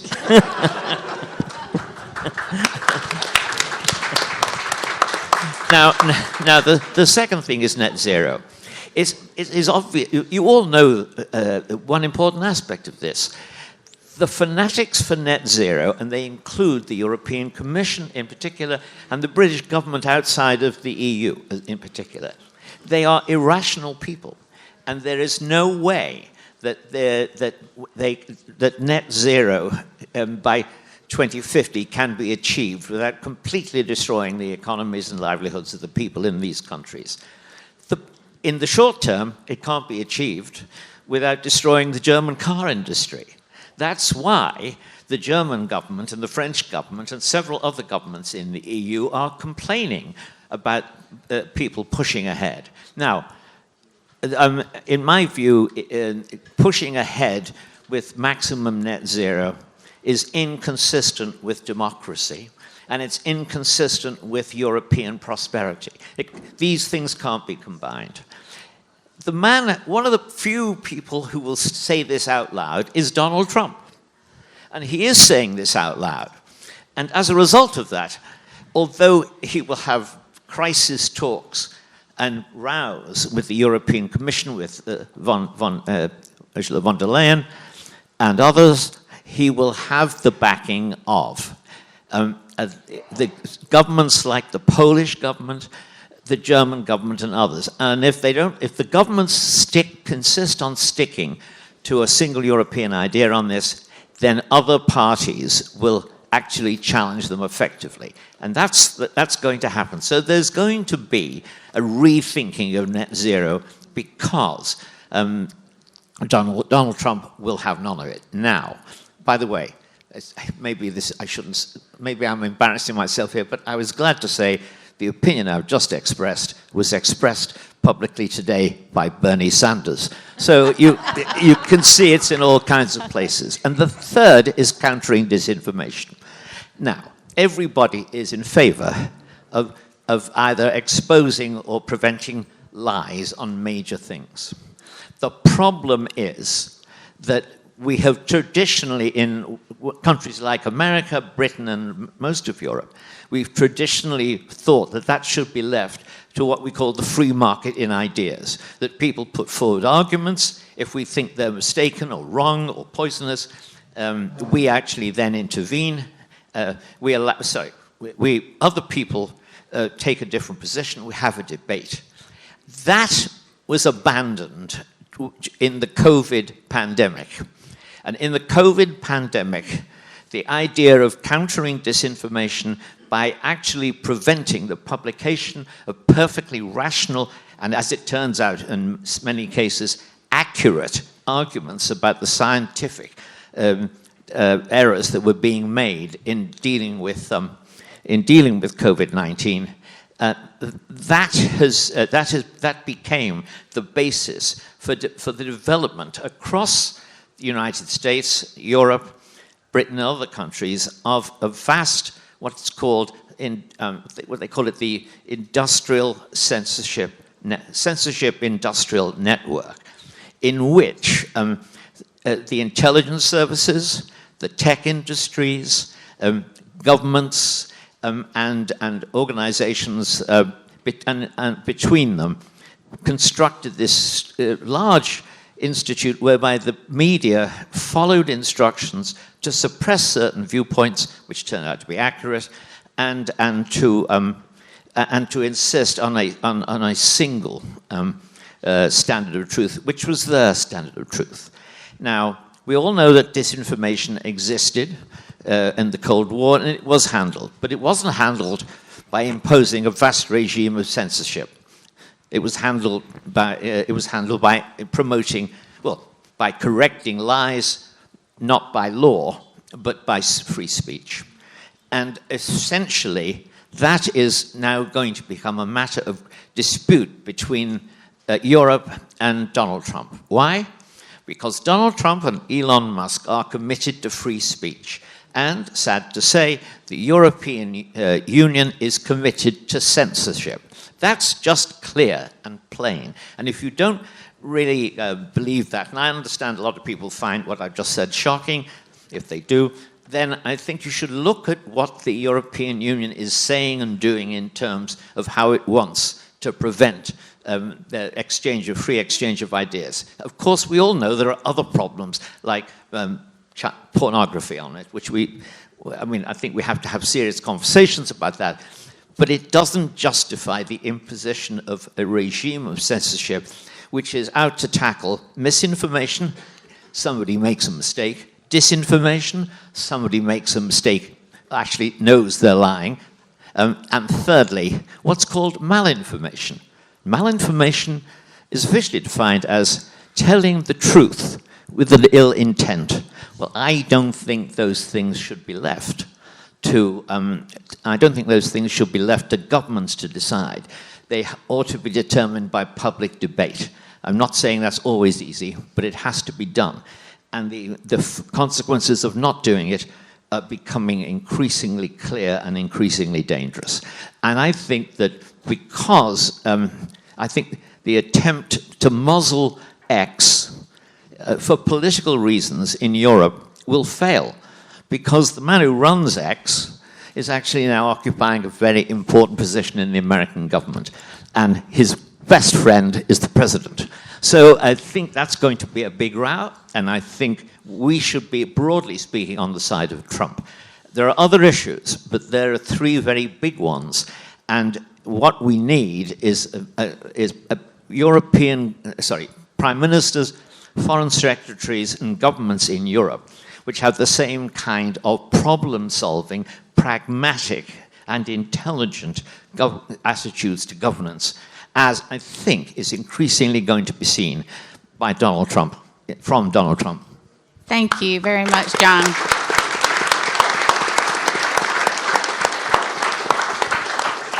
I'd like to thank Danube Institute staff. I'd like to thank you, our audience. I'd like to thank our panelists, our decision desk, and I would really like to thank our AV team who made everything go swimmingly, bringing in our folks from abroad. So thank you. And John was kind enough to provide champagne for the evening. And I'm sorry, I'm just now telling you that, honey, but we are. And the Danube Institute's providing the pizza. So everyone have fun. It's a party. Thank you.